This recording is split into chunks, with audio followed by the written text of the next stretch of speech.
పామరుడైన నన్ను దేవుడు ఎందుకు పిలిచాడు? యెషయా గ్రంథంలో తెలియజేస్తూ ఉంది. విగ్రహములు నిర్మించే వారందరూ మాయ వంటి వారు, వారికి ఇష్టమైన విగ్రహములు నిష్ప్రయోజనములు, తామే అందుకు సాక్షులు.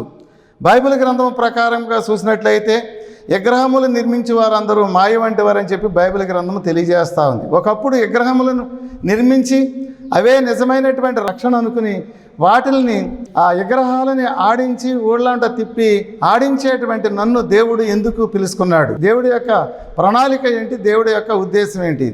అదే ప్రకారంగా ఈరోజు బైబిల్ గ్రంథం పట్టుకుని నేను బైబిల్ పట్టుకుని చదవటానికి గల ఉద్దేశం ఏమిటి?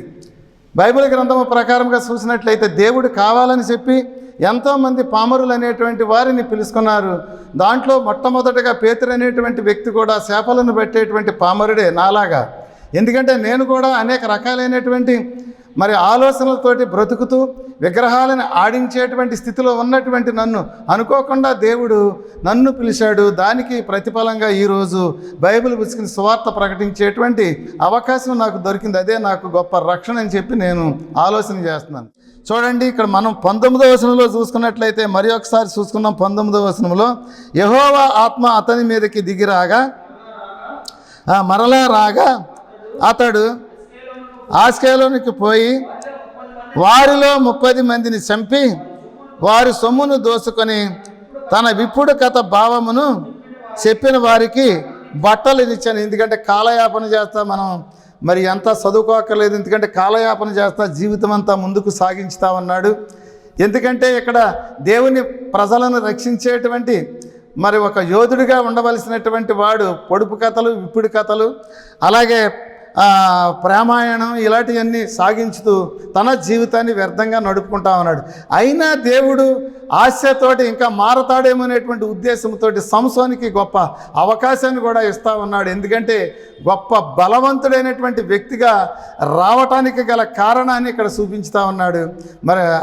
ఎంతోమందిని జనాలని, ఎందుకంటే ఒక్కడు శోధించి వేధించి రకరకాలైనటువంటి హింసలు పెట్టినట్టుగా మనం చూస్తూ ఉన్నాం. చూడండి ప్రియమైనటువంటి సహోదరులారా, చూడండి ఇక్కడ బైబిల్ గ్రంథం ప్రకారంగా చూసినట్లయితే ఇక్కడ అసలు సంసోను యొక్క జీవితం ఎలాంటిదని చెప్పి మనం ఆలోచన చేసినట్లయితే ఇక్కడ ఆది కాండములో ఉంది.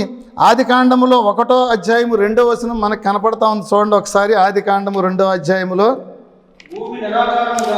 భూమి నిరాకారముగాను శూన్యముగాను ఉండెను, చీకటి అగాధ జలములపై కమ్మి ఉండెను, దేవుని ఆత్మ జలములపై అల్లాడుచుండెను. దేవుడు ఎలుగు కమ్మని పలుకగా ఎలుగు కలిగను. ఇక్కడ చూడండి, ఎలుగు జ్యోతిర్బిందు స్వరూపుడు, అలాగే దేదీపమానమైనటువంటి ఎన్నో ఎంతో కాంతివంతమైనటువంటి శక్తివంతమైనటువంటి ఒక వ్యక్తిగా ఉండి సంసోను యొక్క జీవితాన్ని సరిచేయటానికి, ఇజ్రాయేల్ ప్రజలను రక్షించడానికి ఇచ్చినటువంటి అవకాశాన్ని సద్వినియోగం చేసుకుంటున్నాడా, దుర్వినియోగం చేసుకుంటున్నాడా అంటే అలాంటి జ్యోతిర్బిందు స్వరూపుడు సహాయంతో కూడా సరిచేసుకోలేనటువంటి స్థితిలో ఉన్నాడని చెప్పి ఇక్కడ బైబిల్ గ్రంథం ద్వారా మనం తెలియబడతాం. మనం కూడా ఈ సరి చేసుకోలేకపోతే, మనల్ని పిలిచినటువంటి పిలుపుకి మనం సరైనటువంటి అవకాశం మనం ఎత్తుక్కోకపోతే మన జీవితం కూడా అంతే. కొన్ని రోజులకి మన జీవితం కూడా సంసోను లేక జీవితం మంది కూడా చీకటి అయిపోతూ ఉంది. ఎంతోమంది సువార్త ప్రసంగికులని లేపుతా ఉన్నాడు, సువార్త ప్రకటించమని చెప్తా ఉన్నాడు.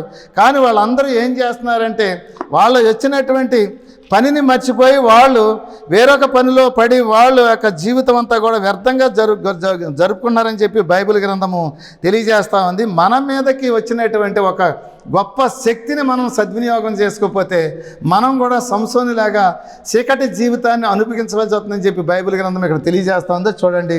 ప్రియమైనటువంటి సహోదరులారా, ఈరోజు ఈ రకంగా మనం చెప్పుకోవటానికి గల కారణం ఏమిటి అని ఆలోచన చేసినట్టయితే, సువార్త ప్రకటించదానని చెప్పి వచ్చినటువంటి సువార్త ప్రసంగికులు కూడా చీకటిలోకి వెళ్ళిపోయి చీకటి జీవితాన్ని గడుపుతూ ఉన్నారు.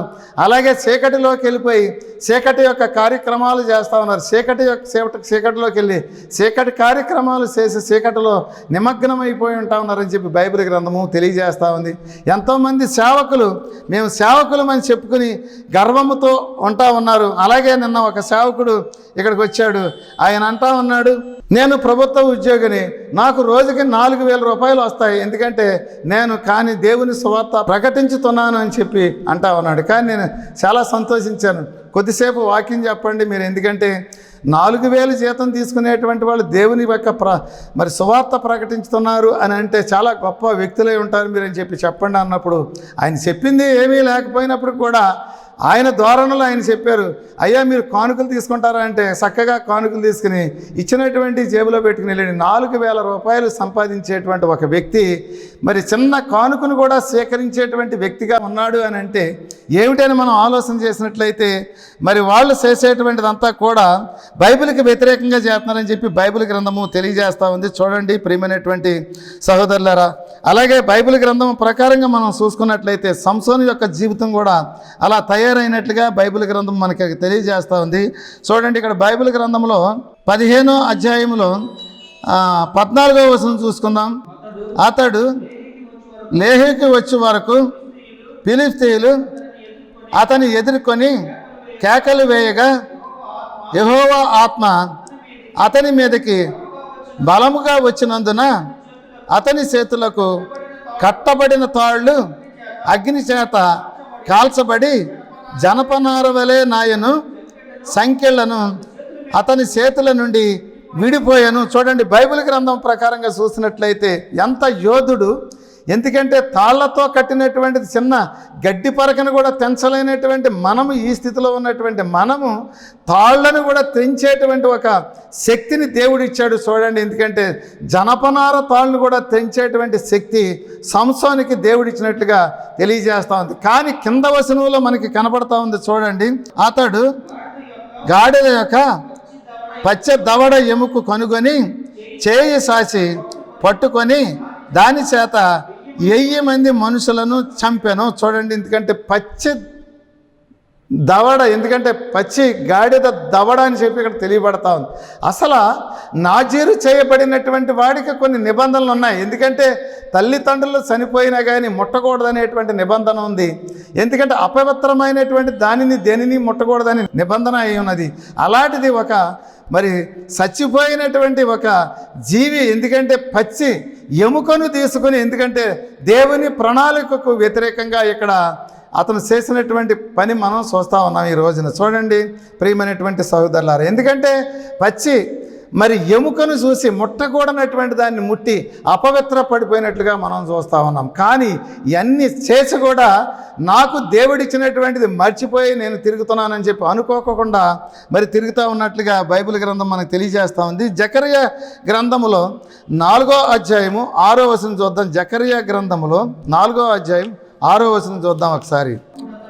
అప్పుడు అతడు నాతో ఇట్లనెను, జెరుబ్బాబెలునకు ప్రత్యక్షమగు యెహోవా వాక్కు ఇదే, శక్తి చేతనైనను బలము చేతనైనను కాక నా ఆత్మ చేతనే ఇది జరుగునని సైన్యములకు అధిపతి యగు యెహోవా సెలవిచ్చెను. గొప్ప పర్వతమా, జెరుబ్బాబెలును అడ్డగించుటకు నీవు ఏమాత్రపు దానవు, నీవు సదును భూమి నగుదువు, కృపగలుగును కాక అని జనులు కేకలు వేయగా అతడు రాయి తీసుకొని పెట్టించును. చూడండి బైబిల్ గ్రంథం ద్వారా చూసినట్లయితే నిజమైనటువంటి యోధుడు ఎలా ఉండాలో ఇక్కడ తెలియజేస్తూ ఉంది. జకర్యా గ్రంథంలో జకర్యా తెలియజేస్తూ ఉన్నాడు. ఎందుకంటే జెరుబ్బాబెలు అనేటువంటి వ్యక్తిని మనం ఈరోజు చూస్తూ ఉన్నాం. ఎందుకంటే అతడు యెహోవా వాక్కు ఇదే, శక్తి చేతనైనను బలము చేతనైనను కాక నా ఆత్మ చేత ఇది జరుగునని సైన్యములకు అధిపతి యెహోవా సెలవిచ్చునని చెప్పి తెలియబడతా ఉంది. చూడండి ప్రియమైనటువంటి సహోదరులారా, ఇది మనం చూసుకోవాలంటే జెరుబ్బాబెలు చరిత్ర చూసుకోవాలంటే మరి యెజ్రా గ్రంథంలో మనకి కనపడతా ఉంది. యెజ్రా గ్రంథంలో 3వ అధ్యాయంలో 2వ వచనం చూసుకుని కార్యక్రమం మనం ముందుకు సాగించుకుందాం. చూడండి ఇక్కడ ఏ రకమైనటువంటి శక్తి చేత సాధించాడో, యుక్తి చేత సాధించాడో, లేకపోతే దేవుని బలము చేత సాధించాడో ఇక్కడ మనకి కనపడతా ఉంటుంది. చూడండి ప్రియమైనటువంటి సహోదరులారా, ఈరోజు మనం ఈ రకంగా బైబిల్ గ్రంథంలో ఎంత అద్భుతమైనటువంటి వచనాలను మనం చదువుకుని బైబిల్ గ్రంథంలో ఉన్నటువంటి గొప్ప యెజ్రా గ్రంథం 3వ అధ్యాయం 2వ వచనం. యెహోజాదాకు కుమారుడైన యేషూవాయను యాజకులైన అతని సంబంధులను షయల్తీయేలు కుమారుడైన జెరుబ్బాబెలును అతని సంబంధులను లేచి దైవజనుడైన మోసే నియమించిన ధర్మశాస్త్రమును రాయబడిన ప్రకారముగా దహన బలులను అర్పించుటకై ఇజ్రాయేలు దేవునికి బలిపీఠమును కట్టించిరి. చూడండి ఇక్కడ మరి జెరుబ్బాబెలు అనేటువంటి వ్యక్తి మనకి కనపడతా ఉంటాడు ఇక్కడ. ఎందుకంటే మరి దేవుని యొక్క బలిపీఠము కట్టడానికి, దేవుని యొక్క ఆలయం కట్టడానికి మొట్టమొదటిగా మనం దేవుని ఆలయం సొలొమోను కట్టాడని చెప్పి మనం అనుకుంటూ ఉంటాం. కానీ రెండవసారి ఎందుకంటే క్రోలదోసినటువంటి ఆలయాన్ని మళ్ళీ కట్టడానికి జెరుబ్బాబెలుకి ఇచ్చినటువంటి దేవుడు శక్తి చేత కట్టినట్లుగా మనం బైబిల్ గ్రంథంలో చదువుకుంటా ఉన్నాం. ఎందుకంటే దేవుడిచ్చినటువంటిది ప్రతిదీ కూడా తూచ తప్పకోకుండా దేవుడిచ్చినటువంటి గొప్ప ఘనత ప్రభావాలతోటి నిండిన వాడై దేవుని యొక్క ప్రణాళికను నెరవేర్చినట్లుగా బైబిల్ గ్రంథంలో మనం చూస్తూ ఉన్నాము. ఇలాంటి అద్భుతమైనటువంటి వ్యక్తిని మనం ఇక్కడ చూస్తూ ఉన్నాము. చూడండి, బైబిల్ గ్రంథంలో చూసినట్లయితే దేవుడు శక్తి తెలుసుకున్నటువంటి వ్యక్తులు, దేవుని యొక్క గొప్ప రక్షణ తెలుసుకున్నటువంటి వ్యక్తులు మనకి ఎక్కడో బైబిల్ గ్రంథంలో చాలామంది మనకి ఇక్కడ కనపడతా ఉంటారు. వాళ్ళకి ఇచ్చినటువంటి ప్రతిదీ కూడా వాళ్ళు చేసి ముందుకు సాగుతూ ఉంటారు. అలాగే బైబిల్ గ్రంథము ద్వారాగా చూసుకున్నట్లయితే ఎజ్రా పత్రికలో 1వ అధ్యాయం నుంచి మనం కొన్ని మాటలు మనం చూసుకుని ఈ బైబిల్ గ్రంథం ద్వారాగా ముందుకు సాగుదాం. ఎజ్రా గ్రంథం 1వ అధ్యాయము 1వ వచనం నుంచి మనం చూసుకుందాం. పారసికపు రాజు అయిన కోరేసు ఏలుబడిలో మొదటి సంవత్సరమందు ఇర్మియా ద్వారా పలకబడిన తన వాక్యమును నెరవేర్చుటకై యెహోవా పారసికపు దేశపు రాజైన కోరేసు మనస్సును ప్రేరేపింపగా అతడు తన రాజ్యమందంతటా సాటింపు వేయించి రాత మూలముగా ఇట్లు ప్రకటన చేయించను.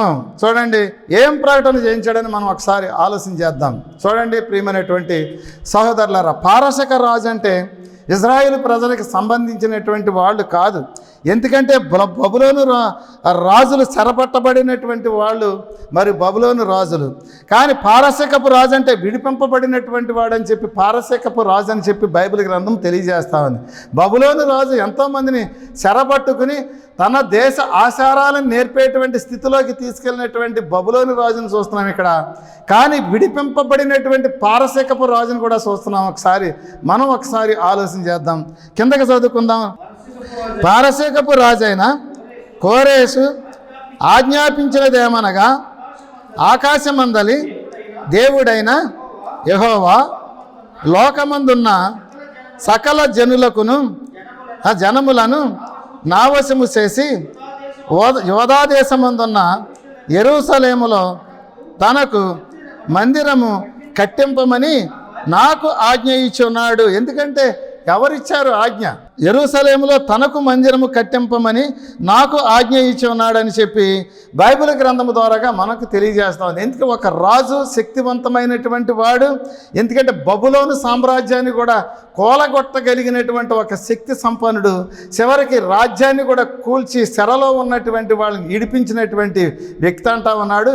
ఎందుకంటే తనకు కానటువంటి వ్యవస్థని సక్రమంగా నడిపించేటువంటిది. ఎందుకంటే ఈ కోరేసు రాజుకున్నటువంటి గొప్ప లక్షణం మనకి ఇక్కడ కనబడతా ఉంది.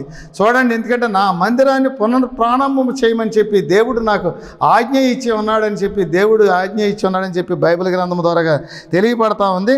కానీ ఇక్కడ 3వ వచనంలో చూడండి, కావున మీలో ఎవరు ఆయన జనులై ఉన్నారో వారు యోధా దేశమందున్న యెరూషలేమునకు బయలుదేరి యెరూషలేములోనున్న దేవుని మందిరమును అనగా ఇజ్రాయేలు దేవుడైన యెహోవా మందిరమును కట్టవలెను, వారి దేవుడు వారికి తోడయ్యుండును గాక. చూడండి ఇక్కడ, ఎందుకంటే మీరు ఎందుకంటే ఆ రాజ్యాన్ని జయించిన తరువాత కోరేసు ఆధీనంలోకి వచ్చిన తర్వాత కోరేసు అనేటువంటి మొట్టమొదటి మాట ఏంటంటే, ఎందుకంటే మీరు యోధా దేశము, ఎందుకంటే అక్కడికి వెళ్ళి యెరూషలేములో ఎందుకంటే మీరు ఆలయాన్ని కట్టేటువంటి వాళ్ళందరూ కూడా రండి, ఎందుకంటే కట్టండి ఆలయాన్ని అని చెప్పి తెలియజేస్తూ ఉన్నాడు. ఎందుకంటే దేవుడు ఆజ్ఞ అంటే అది. ఎందుకంటే ఎప్పుడో ఒకసారి మరి దేవుడు తెలిపుండొచ్చు, ఎందుకంటే నా మందిరాన్ని నీవు పునఃప్రారంభం చేయని చెప్పి అతని ఆలోచనలో కానీ కలలో కానీ లేకపోతే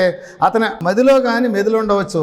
దాన్ని ఖచ్చితంగా ఇక్కడ ఆచరించేటువంటి శక్తి సంపన్నుడిగా మనకి ఇక్కడ కనపడతా ఉన్నాడు. అదే తెలియజేస్తా ఉన్నాడు. ఇర్మియా కూడా తెలియజేస్తా ఉన్నాడు. 51వ అధ్యాయం 51వ వచనంలో కూడా చూసుకుని ఈ కార్యక్రమం మనం ముందుకు సాగించుదాం.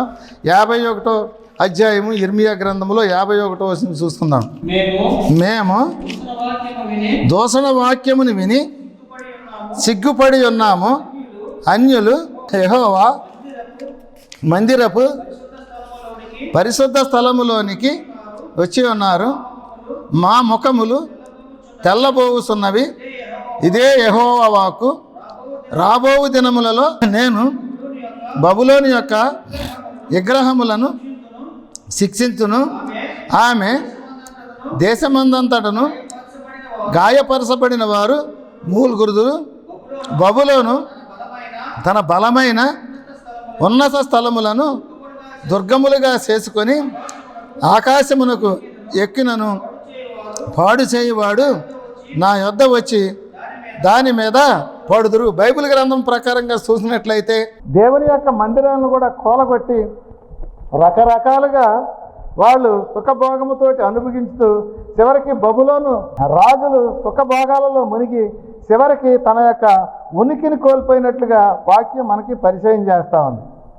అలాంటి బబులోను సామ్రాజ్యాన్ని కూలగొట్టినటువంటి పారసిక రాజు ఏం చేస్తున్నాడు అంటే దేవుడిచ్చినటువంటి ఆజ్ఞను తోచ తప్పకుండా దేవుని యొక్క మందిరాన్ని కట్టడానికి ఎన్నో ప్రణాళికలు సిద్ధపాటు చేసి కావలసినటువంటి మరి ధనాన్ని కూడా ఇచ్చి పంపిస్తా ఉన్నట్లుగా బైబిల్ గ్రంథం ద్వారాగా మనం చూస్తూ ఉన్నాము. చూడండి, బైబిల్ గ్రంథం ద్వారాగా చూసినట్లయితే మరి మందిరానికి కావలసినటువంటి గొప్ప ధనాన్ని ఇక్కడ సమకూర్చి వాళ్ళని పంపించినట్టుగా మనం చూసాం. ఆ కట్టేటప్పుడు స్వజనులే మరి ఇబ్బందులు పెట్టి ఆ మందిరాన్ని కట్టకుండా కొన్ని రోజులు ఆఫ్ చేసినట్లుగా కూడా బైబిల్ గ్రంథంలో మనం చదువుతూ ఉంటే తెలుస్తూ ఉంటుంది. ఏది ఏమైనప్పుడు కూడా దేవుడిచ్చినటువంటిది మనం మర్చిపోకుండా దేవుని యొక్క మరి ప్రణాళికబద్ధంగా మనం జీవించేటువంటి వ్యక్తులంగా ఉన్నామంటే ఖచ్చితంగా మనకు కావలసినటువంటిది దేవుడు చేస్తాడని చెప్పి బైబిల్ గ్రంథము తెలియజేస్తూ ఉంది. ఏది ఏమైనప్పుడు కూడా దేవుని యొక్క ప్రణాళికను మర్చిపోయినటువంటి సంసోనుని మనం చూసుకున్నాం. చివరికి తన స్వజనులను రక్షించడానికి పోయి అతను చేసేటువంటిది ఏం చేస్తున్నాడంటే రకరకాలైనటువంటి మరి కామ కోరికలతోటి రకరకాలుగా ఎంతోమంది మీద అడ్డము తిరిగి వాళ్ళని చిత్రహింసలు పెట్టి చివరికి ఎన్నో బాధలకు గురి చేసినట్టుగా బైబిల్ గ్రంథం ద్వారా మనం చూస్తూ ఉన్నాం. ఏది ఏమైనప్పటికీ కూడా మరి సంసోను యొక్క జీవితం అస్తవ్యస్తంగా ముగిసింది. ఎదర మనం చూసుకున్నట్లయితే 17 వచనం చూసుకుందాం. 17 వచనం చూసుకుందాం. అతడి చెప్పుట సాలించిన తరువాత దవడ ఎముకను చేతి నుండి పారవేసి ఆ చోటికి రామేతేహరి అను పేరు పెట్టెను. అప్పుడు అతడు మిక్కిలి దప్పుకొనినందున యెహోవాకు మర్రపెట్టి, నీవు నీ సేవకుని చేతి వలన గొప్ప రక్షణను దయచేసిన తరువాత నేనిప్పుడు దప్పిచేత చచ్చి సున్నతి పొందని వారి చేతిలో నుండి పడవలెనా అని వేడుకొనగా దేవుడు లేహిలోనున్న గోతను చీల్చెను, దాని నుండి నీళ్లు బయలుదేరజేశాను. చూడండి, బైబిల్ గ్రంథం ప్రకారంగా మనం ఇక్కడ చూసుకుంటా ఉన్నాము. ఎందుకంటే ఇక్కడ ఒక చిన్న మాట అన్నాడు. ఇక్కడ ఏం మాట అన్నాడని మనం ఆలోచన చేసినట్లయితే ఇక్కడ అన్నటువంటి మాట సున్నితి పొందని వారి చేతిలో పడి నేను సత్తే మరి ఏంటి ఇక్కడ ప్రయోజనం అని చెప్పి ఒక మాట అంటున్నాడు. ఎందుకంటే సున్నిత పొందనటువంటి వారి కుమార్తెలను పెళ్లి చేసుకోవడం తప్పులేదు అతనికి, కానీ సున్నిత పొందినటువంటి వారి చేతిలో పడి చచ్చిపోవడానికి ఇష్టం లేదని చెప్తున్నాడు. అదే అభూత కల్పనతో కూడుకున్నటువంటి మాట. అది మనలో ఉన్నటువంటి తప్పును మనం తెలుసుకోకుండా మనం కొన్నిసార్లు మనం మరి సంచరిస్తూ ఉంటాం. మనం కూడా కొన్ని సందర్భాల్లో దేవుడిని నమ్మి దేవుడే నిజమైనటువంటి రక్షకుడని మనకే ఆపద కలిగినప్పుడు దేవుడు గుర్తుకొస్తాడు. ఆపద లేనప్పుడు మనం మీద మనం ఆధారపడి తిరుగుతూ ఉంటాం. చివరికి అతను అన్నీ అనుకూలంగా ఉన్నప్పుడు మరి దేవుడిని మర్చిపోయి కామ కోరికలు తీర్చుకోవడానికి అనేక రకాలైనటువంటి ప్రణాళికలు రచించినటువంటి వ్యక్తి దప్పికొన్నప్పుడు నీళ్లు లేనటువంటి మరి స్థలములో నీటి కోసం దేవుడిని ప్రార్థన చేశాడు. ఎంత మరి సమంజసమైనటువంటి ప్రార్థన ఒకటి ఆలోచన చేద్దాం. ఎందుకంటే అతను చేయకూడనటువంటి పని చేసి దప్పికొన్నానని చెప్పి ప్రార్థన చేస్తున్నాడు. కానీ దేవుడు అన్యాయస్తుడు కాదు, ఎవరినైనా రక్షించగలిగినటువంటి స్థితిలో ఉన్నటువంటి వాడు దేవుడు అని చెప్పి బైబిల్ గ్రంథం తెలియజేస్తూ ఉంది. కిందే కనపడతా ఉంది చూడండి. అప్పుడు దేవుడు లోహిలోనున్న ఒక గోతను చీల్చెను, దాని నుండి నీళ్లు బయలుదేరాను, అతడు తాగిన తర్వాత ప్రాణము తెప్పరిల్లి బ్రతికనని చెప్పి ఇక్కడ బైబిల్ గ్రంథం తెలియజేస్తాను. దేవుడికి ఇలాంటి పనులు చాలా అద్భుతాలు చేసేటువంటి పనులు చాలా బైబిల్ గ్రంథంలో మనకు కనపడతా ఉంటాయి. బైబిల్ గ్రంథంలో మనం చూసినట్లయితే నిర్గమకాండములో 16వ అధ్యాయం 3వ వచనం కనపడతా ఉంది. ఒకసారి చూసుకుని మనం ముందుకు సాగుదాం. ఇశ్రాయేలీయులు మాంసము వండుకొని కొండల యొద్ద కూర్చుండి తృప్తిగా ఆహారము తినినప్పుడు యెహోవా చేతి వలన ఏల చావకపోతిమి, ఈ సర్వ సమాజమును ఆకలి చేత సంపుటకు ఈ అరణ్యములోనికి మమ్మును అక్కడ నుండి తోడుకొని వచ్చితివని వారితో అనగా, యెహోవా మోషేను చూసి, ఇదిగో ఆకాశము నుండి నీ కొరకు ఆహారమును కురిపించదను, వారు నా ధర్మశాస్త్రమును అనుసరించి నడుతురో లేదో అని నేను వారిని పరీక్షించినట్లు ఈ ప్రజలు వెళ్ళి ఏనాటి పత్యము ఆనాడే కూర్చుకొనవలని. చూడండి ఇక్కడ, ఎందుకంటే ఐగుప్తు దేశం నుండి బయలుదేరి వచ్చిన తరువాత ఆ అరణ్య ప్రదేశంలో, సీన్ అనేటువంటి అరణ్య ప్రదేశంలో వీళ్ళంతా ఉన్నారు. ఎందుకంటే తెచ్చుకున్నటువంటి బత్యం అయిపోయింది, మూటలు కట్టుకున్నటువంటి మూటలతో తెచ్చుకున్నటువంటి ఆహారం అంతా అయిపోయింది, నిల్వ పదార్థాలన్నీ అయిపోయినాయి. చివరికి వాళ్ళు అంటా ఉన్నారు, ఎందుకంటే మేము అక్కడ మాంసం వండుకొని మాంసం కుండలు తిన్నప్పుడు మా స్థితి ఎంతో బాగుంది, ఇప్పుడు మేమేమీ లేనటువంటి వారంగా అయిపోయాం, మమ్మల్ని చంపడానికి నువ్వు తీసుకొచ్చావా ఈ స్థలంలోకి, ఎందుకంటే ఈ అరణ్యంలో నిస్సారమైనటువంటి నేలలో తీసుకొచ్చావా అని చెప్పి సణుక్కుంటా ఉన్నారు. కానీ ఆ సణుగుకుంటా ఉన్నప్పుడు కూడా మోసే ప్రార్థన చేస్తే ఆ ప్రార్థనకి ప్రతిఫలంగా, దేవా ఇదిగో ఈ ప్రజలు నా మీద అడ్డం తిరిగి నన్ను ఎన్నో బాధలు పెడతా ఉన్నారని చెప్పి ప్రార్థన చేసినప్పుడు వారి కోసం కావలసినటువంటి ఆహారాన్ని సిద్ధపాటు చేసినట్టుగా బైబిల్ గ్రంథం ద్వారాగా మనకి కనపడతా ఉంది. అలాగే బైబిల్ గ్రంథంలో చూసుకున్నట్లయితే దేవుడు ఎన్నో అద్భుతమైనటువంటి కార్యాలు చేయడానికి సిద్ధంగా ఉంటాడు. కొన్ని సందర్భాలలో మనం తప్పులు చేస్తూ ఉంటాము. చేయకూడనటువంటి తప్పులు చేసినప్పుడు కూడా మనల్ని సరిచేయటానికి ఒక్కసారి ఈ తప్పును తెలుసుకో అని చెప్పి దేవుడు మనకి తప్పుని సరిచేసుకోమని చెప్పి దేవుడు అవకాశం ఇస్తూ ఉంటాడు. ఆ తప్పు మీద తప్పు చేసుకుంటా వెళ్తే మన జీవితం కూడా మరి సంసోను జీవితంలాగా ముగిసిపోద్దని చెప్పి బైబిల్ గ్రంథం మనల్ని హెచ్చరించుతా ఉంది. అలా కాకుండా మనం తప్పులను చేయకోకుండా మనల్ని మనం తెలుసుకుని తప్పు చేయనటువంటి వారుగా వెళ్ళగలిగినట్లయితే మన జీవితం ఎంతో అద్భుతంగా ముందుకు సాగిద్దని చెప్పి బైబిల్ గ్రంథం తెలియజేస్తూ ఉంది. చూడండి, ఇదే 16వ అధ్యాయం 12వ వచనం చదువుకుని కార్యక్రమం మనం ముందుకు సాగించుకుందాం. నీవు సాయంకాలమున మీరు మాంసమును తిందురు, ఉదయమున ఆహారము చేత తృప్తి పొందురు, అప్పుడు మీ దేవుడైన యెహోవాను నేనే అని మీరు తెలుసుకుందురని వారితో చెప్పాను.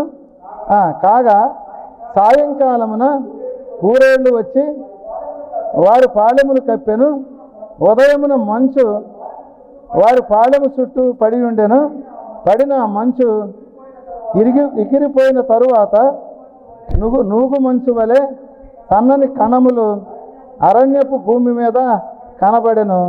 ఇశ్రాయేలు దాన్ని చూసినప్పుడు ఇది ఏమైనదని తెలియక ఇది ఏమిటని ఒకరితో ఒకరు చెప్పుకొని. చూడండి, కావలసినటువంటి ఆహారాన్ని కష్టపడకుండా 40 సంవత్సరాలు వాళ్ళు దేవదూతలు తినే ఆహారం తిన్నారని చెప్పి బైబిల్ గ్రంథమే తెలియజేస్తూ ఉంది. ఆ దేవదూతలు తినేటువంటి ఆహారాన్ని తిని కూడా వాళ్ళు అడ్డం తిరిగారు. ఎంతోమంది పిట్టలు రాలిపోయినట్లుగా బైబిల్ గ్రంథం ద్వారా మనం చూస్తూ ఉన్నాం. అలాగే దేవదూతలు తినేటువంటి ఆహారాన్ని తిన్నప్పుడు కూడా వాళ్ళ జీవితం ఎలాగుంది అంటే, ఇశ్రాయేలు ప్రజలలో సరైనటువంటి రక్షణ మార్గంలో నడిచేటువంటి వారుగా కనపడతలేదు ఇక్కడ అని చెప్పి మనకు తెలియబడతా ఉంది. చూడండి, ఇక్కడ 17వ అధ్యాయంలో చూడండి, మరి ఒకసారి చూద్దాం. ఇదిగో 17వ అధ్యాయం 6వ వచనం చూసుకుని, ఇదిగో అక్కడ హోరేబు బండ మీద నేను నీకు ఎదురుగా నిలిచేదను, నీవు ఆ బండను కొట్టగా ప్రజలు తాగుటకు దానిలో నుండి నీళ్లు బయలుదేరనని మోసేతో సెలవీయగా మోసే ఇజ్రాయేలీల పెద్దల కన్నుల ఎదుట అట్లు చేసను. అప్పుడు ఇజ్రాయేలీలు చేసిన వాదమును బట్టి యెహోవా మన మధ్య ఉన్నాడో లేదో అని వారు యెహోవాను శోధించుటను బట్టి అతడు ఆ చోటికి మస్సా అనియు మెరీబా అనియు పేరు పెట్టబడింది. చూడండి, ఇక్కడ మాకు నీళ్లు లేవు, ఈ అరణ్యములో చచ్చిపోతా ఉన్నాం, మా మందలు తాగేటువంటి నీళ్లు లేవు, మేము తాగేటువంటి నీళ్లు లేవు అన్నప్పుడు మరి దేవుడు చేసినటువంటి అద్భుతాన్ని ఏంటంటే మోసేని అన్నాడు, బండని కొట్టు నువ్వు అన్నాడు. ఒకసారి ఒక బండని కొట్టేదాడు, దాంట్లో నుంచి జీవజలం పుట్టుకొచ్చింది. ఎందుకంటే మనుషులను మరి బ్రతికించేటువంటి జలాన్ని ఇచ్చినట్టుగా మనం చూస్తా ఉన్నాం. చూడండి, మనము అడగగలిగినటువంటి స్థితిలో ఉన్నామా? దేవుడు మనకి జీవజలాన్ని ఇస్తాడు, కానీ మనం అడగలేనటువంటి స్థితిలో, చనిపోయేటువంటి స్థితిలో ఉన్నామా? ఆ గోతిని తీర్చి గోతిలో ఉన్నటువంటి జలాన్ని ఇస్తాడని చెప్పి బైబిల్ గ్రంథం చాలా అద్భుతంగా తెలియజేస్తూ ఉంది. అలాగే బైబిల్ గ్రంథంలో మరి 1వ రాజుల గ్రంథం నుంచి మనం చూసుకున్నట్లయితే మరి 1వ రాజుల గ్రంథంలో కూడా అద్భుతమైనటువంటి ఒక భావం మనకి కనపడతా ఉంటుంది. 1వ రాజుల గ్రంథము 17వ అధ్యాయము 2వ వచనం చూసుకుని కార్యక్రమం మనం ముందుకు సాగించుకుందాం. పిమ్మట యెహోవా వాక్కు అతనికి ప్రత్యక్షమై నీవు ఇచ్చట నుండి తూర్పు వైపునకు పోయి యొర్దానుకు ఎదురుగానున్న కేరీతు వాగు దగ్గర దాగియుండుము. ఆ వాగు నీరు నీవు త్రాగుదువు.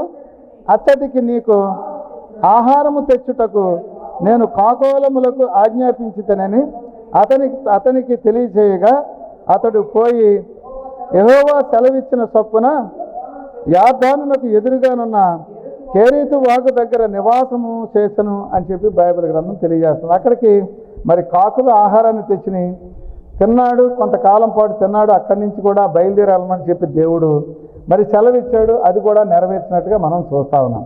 అసలు ఎందుకు దేవుని యొక్క ఆజ్ఞను మరి ఏలియా మరి తూచ తప్పకుండా నడవగలిగాడు అని చెప్పి మనం ఆలోచన చేసినట్లయితే ఈ 1వ వచనంలో కనపడతా ఉంది. చూడండి, 17వ అధ్యాయం. అంతటా గిలాదు కాపురస్తుడను సంబదియను తిప్సీయుడైన ఏలియా అహాబు నద్దకు వచ్చి ఎవని సన్నిధిని నేను నిలవబడి ఉన్నానో ఇశ్రాయేలు దేవుడైన యెహోవా జీవముతోడు నా మాట ప్రకారము గాక ఈ సంవత్సరము మంచైనను వరసమైనను పడదని ప్రకటించను. చూడండి, ఇక్కడ బైబిల్ గ్రంథం ప్రకారంగా చూసుకున్నట్లయితే ఒక స్వచ్ఛమైనటువంటి ఒక ప్రవక్త పలికినటువంటి మాట తూచ తప్పకుండా నెరవేరుతుంది ఇక్కడ. ఎందుకంటే ఇక్కడ ఆహాబు చేసినటువంటి దుశ్చర్య, ఎందుకంటే ఎంతోమంది సేవకులు అనేటువంటి వాళ్ళని, ప్రవక్తలు అనేటువంటి వాళ్ళని చేసినటువంటి హింసలకి ప్రతిఫలంగా ఆ దేశం మీదకి వచ్చినటువంటి ఒక తీర్పు మనకి ఇక్కడ కనపడతా ఉంటుంది. ఎందుకంటే